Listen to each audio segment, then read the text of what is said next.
Hello and welcome back. And as you know, the last chapter we read was called How to Catch a Thief. And I want to talk a little bit about exactly how they caught that thief, because that might have been confusing to some of you.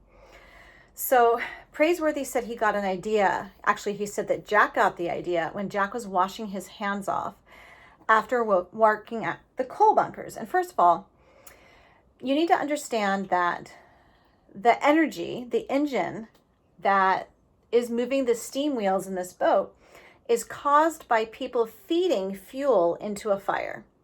And you might think of coal kind of like when you have a barbecue and you're burning charcoal. So it's very similar. They put the coal into the fire, and when the fire burns, it creates steam. And then that steam is used to move this paddle wheels, and then the boat moves. It also has sails, but they use it to go faster and in times when it's not super windy. So anyway, they're working way down at the bottom of the ship, shoveling that coal into the furnace, which is a huge oven, and they get very dirty. And Praiseworthy noticed that Jack's hands were covered in black dust. So they covered the pig in black dust. I think the pig was probably pinkish, but they covered the pig in black dust and looked like a black pig.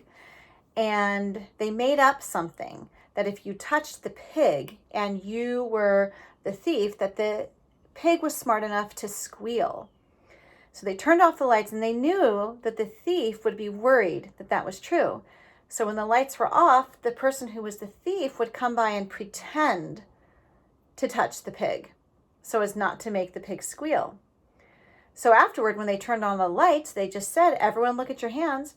Whoever does not have the black smudge, because the pig was covered in coal dust, is your thief, because that's the only person who would have been scared to touch the pig. And that's how they cut the thief. And he said, I will get you again if my name is not Cut-Eye Higgins. So remember that name. We're going to hear it again. And now Cut-Eye Higgins is down below shoveling coal. And we're going to find out what's going on with Jack and Praiseworthy next. All right. The boy and the butler moved their carpet bags into a cabin with one porthole, 4 bunks, and 6 passengers. So let me reread that so you know how small this is. So the boy and the butler moved their carpet bags into a cabin with 1 porthole, which is a window, 4 bunks, and 6 passengers. A hammock was strung up for Jack. Since Mountain Jim preferred to sleep on the floor with his yellow bobcat cap for a pillow, there was room for all. Shucks, he smiled. If I was to sleep in a bed, I'd think I was sick. Among their cabin mates was Dr. Buckbee, the horse doctor. He was going out to the mines on his wooden leg to locate a rich gold deposit. He had a map, he whispered, that marked the very spot. At the same time, he carried an alarm trumpet around his neck, day and night, in case anyone tried to take the map from him. In addition to Mountain Jim and Dr. Buckbee, there was an ex-soldier named Nate Tweedy.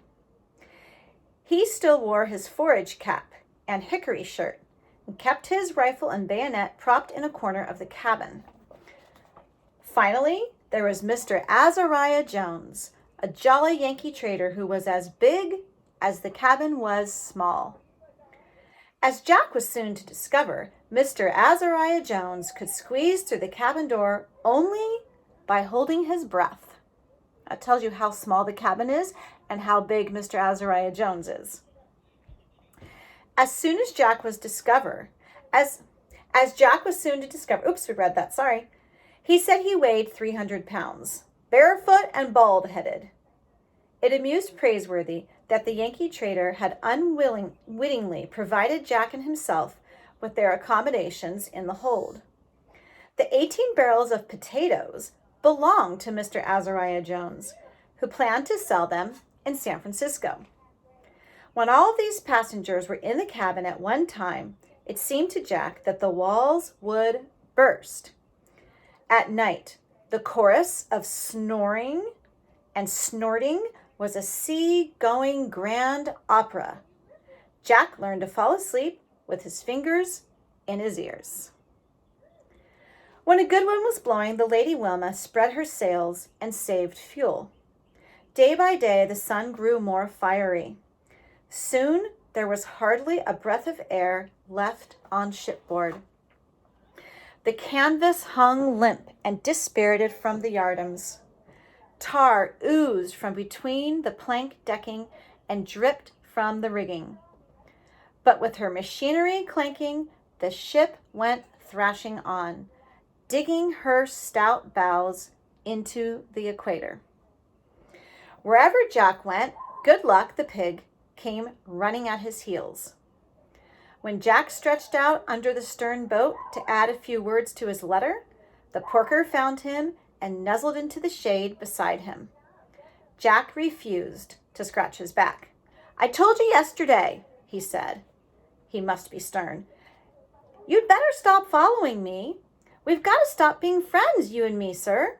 I've made up my mind. If pigs were so smart, they wouldn't eat so much. See how fat you're getting? Don't you know you're going to end up in the galley? Every time the cook sees you, he smacks his lips. Sunday dinner, that's what you are. Go away, sir." But the porker nearly nudged Jack's elbow lovingly with his black snout. Oh, so the pig is black. All right. "I told you," said Jack. "I'm not going to scratch your back anymore. Let me be." There was no reasoning with the porker. He promptly fell asleep in the shade, and Jack gave a heavy sigh. There was no escape for the pig. Next week or the week after, the cook would come looking for him with a meat cleaver. What do you think a meat cleaver is? Yep, it's a big old knife. Jack put it out of his mind and let the porker sleep. For a moment, he watched the flying fish, startled by the crash of paddle wheels, leap through the air like arrows shot from the sea. And then he wrote, "I take pen in hand, dearest aunt and dearest sisters, to tell you of our adventure to date. But first, I will say that you would hardly know me these winter days. I am brown to a crisp, even on my nose. That sunburns something awful and keeps peeling. Captain Swain says my nose looks like a molting chicken. We still have had no sight of the sea raven, and I can't tell you who is winning the race. I certainly hope we win. Praiseworthy wants me to be sure to remember him to you. I see I have already said that above. He just passed by. He walks around the deck 50 times every day. He carries his umbrella for shade. Hoping you will not worry, I will confess that we had a sort of misfortune at the start of our voyage, but all is well now. I have already mentioned the judge who rolls his own cigars. We took him for a gentleman, but that was an error in judgment. He is a desperate scoundrel whose name is Cut-Eye Higgins. But he was no match for Praiseworthy. I can tell you that Mr. Cut-Eye Higgins had stolen our money. We had to work off our passage at the coal bins. We never complained, not once. Praiseworthy says that it weren't for me, we might never have trapped Mr. Cut-Eye Higgins. But it was really the other way around. Praiseworthy never takes credit for himself. All I did was take Good Luck to the bunkers with me, where he got covered with coal dust.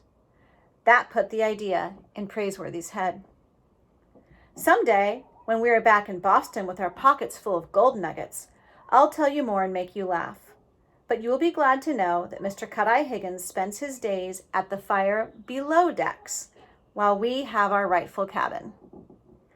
We thought we would never find the rest of our money, which the thief had hidden. Captain Swain helped us search the cabin, lighting up one of Mr. Cut-Eye Higgins' homemade cigars.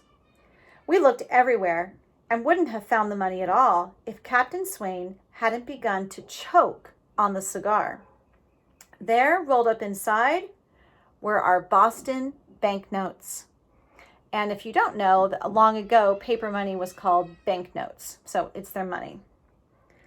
I will mail this letter at our first port of call, Rio de Janeiro.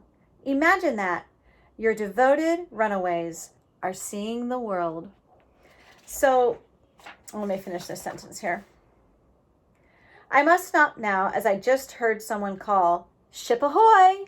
Maybe it's the Sea Raven. And we're going to stop reading there, but I just wanted to, some of you were wondering how Jack was going to even mail his letters, and he just said he was going to mail the letter at their first port of call. And that just means on this long journey that they're not going to be in the ocean the whole time. They'll come into a city and stop and get off and get new supplies, and then get back on the boat and then keep traveling. So the first place they're going to stop is in Brazil, Rio de Janeiro. And when they go on shore, he's going to mail his letter. All right. And next time we'll find out what's happening maybe with the Sea Raven. See you next time.